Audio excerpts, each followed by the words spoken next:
Olá, meus queridos, sejam muito bem-vindos ao canal Fé Mas Empreendedorismo. Hoje o vídeo será um pouco diferente, quero fazer aquilo que o Senhor colocou no meu coração, quero ser fiel a este propósito. O nosso objetivo aqui é falar do mover de Deus no mundo dos negócios, contando um pouco da nossa experiência, no mundo do empreendedorismo. E hoje, eu voltando da consagração da minha igreja, o Senhor falou fortemente no meu coração, por isso que eu estou aqui. Hoje eu não ia gravar vídeo, mas essa palavra ardeu e ainda está ardendo dentro de mim.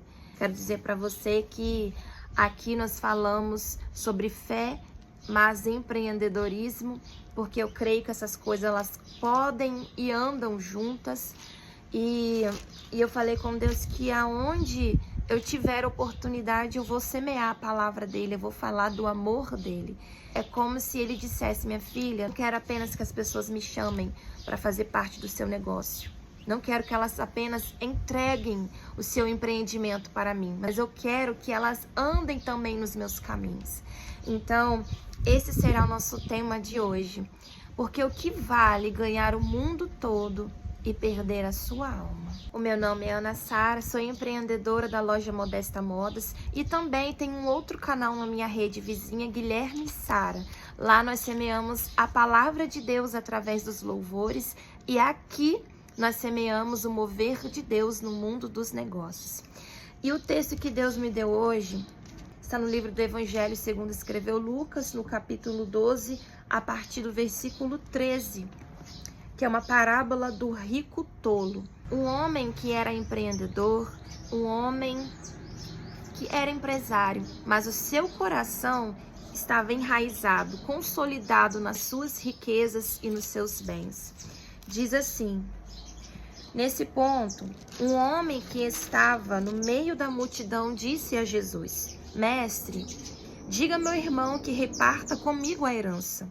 Mas Jesus lhe respondeu: Homem, quem me nomeou juiz ou repartidor entre vocês? Então lhes recomendou: tenham cuidado e não se deixem dominar por qualquer tipo de avareza, porque a vida de uma pessoa não consiste na abundância dos bens que ela tem.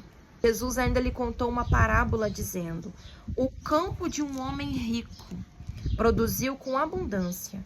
Então ele começou a pensar: que farei? Pois não tenho onde armazenar a minha colheita.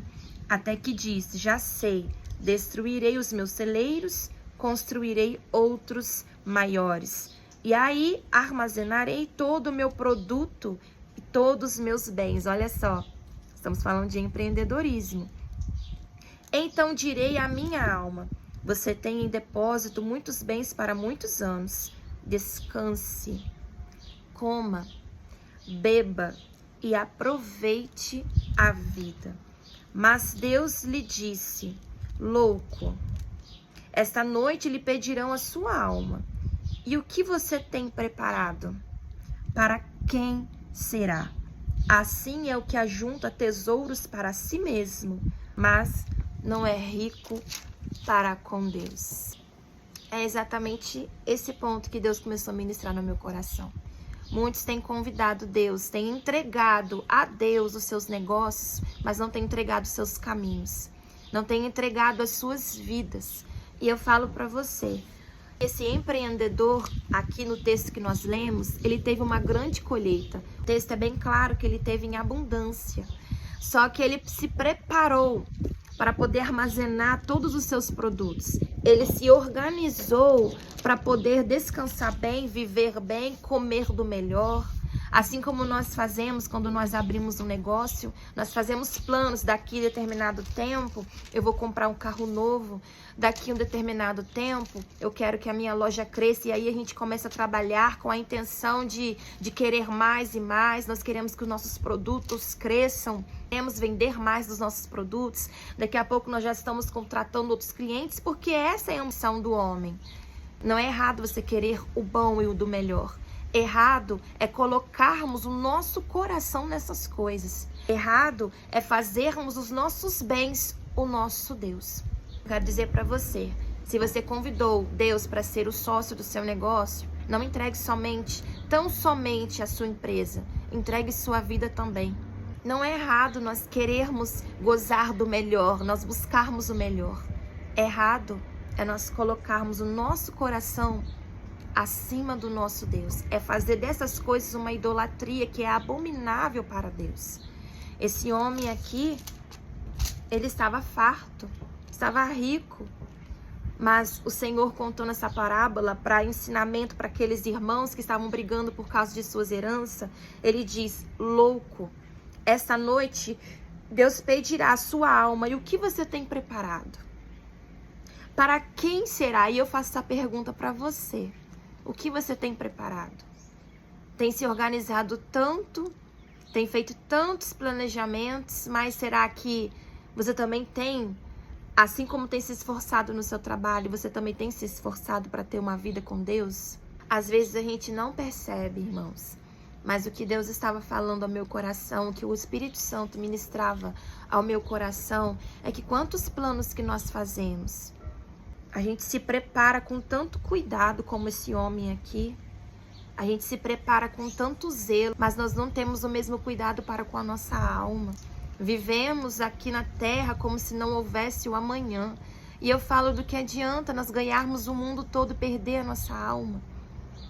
A palavra de Deus fala, se não me engano, no livro de Colossenses, no capítulo 3, para buscarmos as coisas que são do alto, para olharmos para as coisas que são do alto, mas a nossa mente, os nossos olhos estão aqui na terra, nas coisas terrenas. O cristão que diz que anseia tanto morar no céu, anseia tanto a volta de Jesus, mas tem tanto medo de perder as coisas. Eu quero dizer para você que quando partirmos, nós não levaremos o nosso carro, não levaremos o nosso dinheiro, não levaremos os nossos bens, a nossa herança, nós não levaremos nada. E Jesus mesmo disse para não ajuntarmos tesouros aqui na terra, mas para juntarmos tesouro no céu.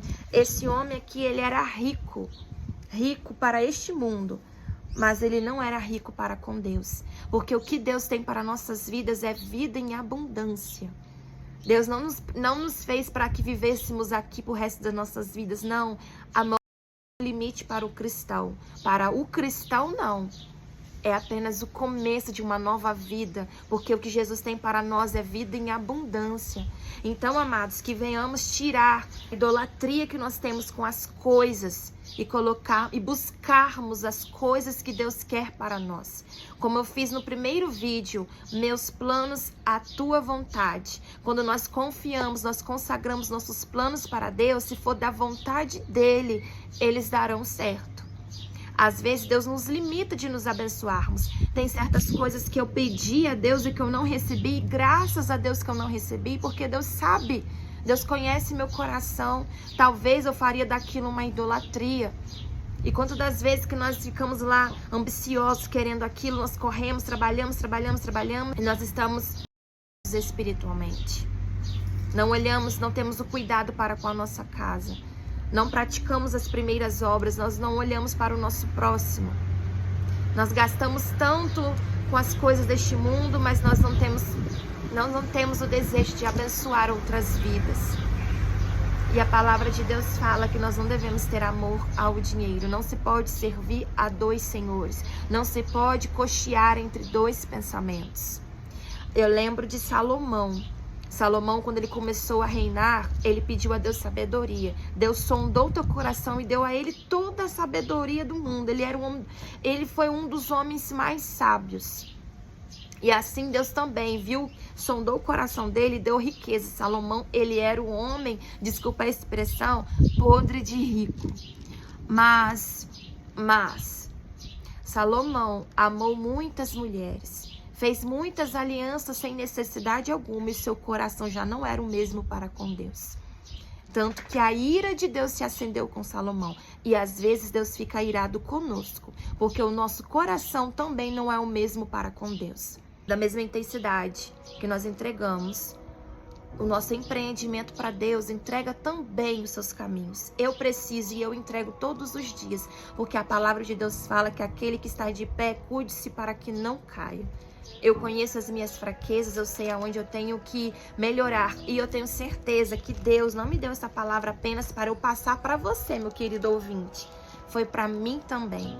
Que hoje o nosso coração possa estar consolidado sobre a rocha que é Jesus Cristo, sobre a palavra que é Jesus Cristo.